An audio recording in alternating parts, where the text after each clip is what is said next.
Path of Titans just released a big balancing patch. Several dinos got buffs, some received nerfs, and there are a lot of bug fixes. Today, we're going to quickly go over the most noteworthy changes in the patch notes to get you all up to speed. Starting off with Dino Changes, I'll put the patch notes on screen for each dino as we go so you all can see the exact numbers. Feel free to pause the video and read over them if you need to. Alberta got a bunch of changes in an attempt to make it a better all-round dino, and after playing it a bit, I can say it's definitely better than it was.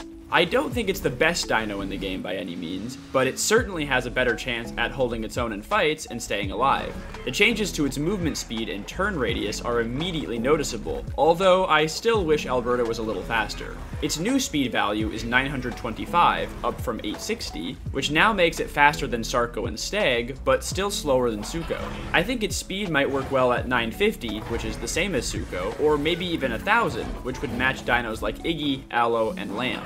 This way, it could at least match the speed of larger dinos around its size a little better. Overall though, the Alberta changes seem to be pretty good. Next of note is Pachy, and my Pachy mains are going to be happy because Pachy is back. It got a huge combat weight increase and a huge charge damage buff, which is now better than Kick in my opinion, making it a very viable pick for hit and run gameplay, which is one of my favorite ways to play the game. We were able to hit and run kill everything from Ceratos to Rexes with the new Pachy, and personally never having played much Pachy before this patch, I'm quite excited to have another agile hit and runner on the dino roster. You do have to watch out when playing Pachy a little though, because the Pachy killer, Alio, got a few minor buffs as well. Not enough to turn Alio back into the former killing machine it once was, but I'll take any Alio buffs I can get at this point. Alio is still quite frail, but it's very efficient at killing the Pachys currently running rampant this patch. Get a group together and you'll be able to output some seriously good DPS with Tyrant Roar and All for One stacked up, but watch out for that HP, because even with the small HP buff Alio got, it's still very fragile and can quickly lose a fight if you misplay.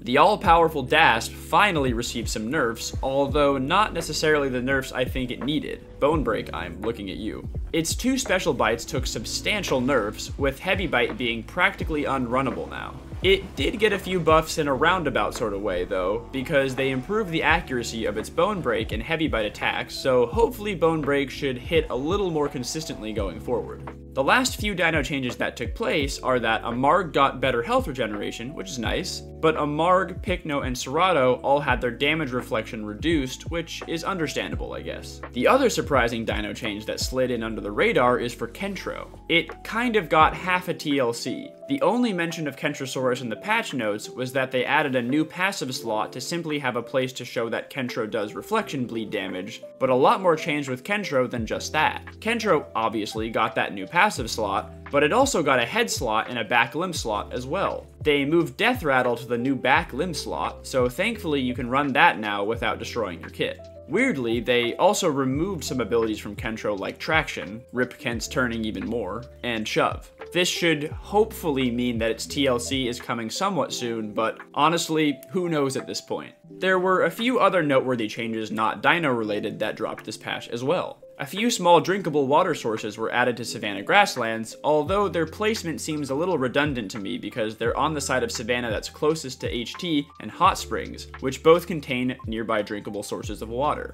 Finally, a death respawn timer has been added to the recently active character message after you die, so you can see exactly how long you have to wait before logging in on another dino in the area where you died. Oh, and by the way, they finally publicly acknowledged that they reverted the Pounce changes only months after they actually changed the mechanic. And from the patch note wording, it seems they're pretending that they just rolled it back this patch. This whole situation is still so weird. Anyway, I hope you all enjoyed this quick patch note breakdown. Let me know your thoughts in the comments down below. Anyhow, I have been your host Conware, thank you for watching, and I will see you all in the next one. He's falling. I'm too slow, the acceleration. Wait. Tripped him, tripped him. That pet would have killed me. That was...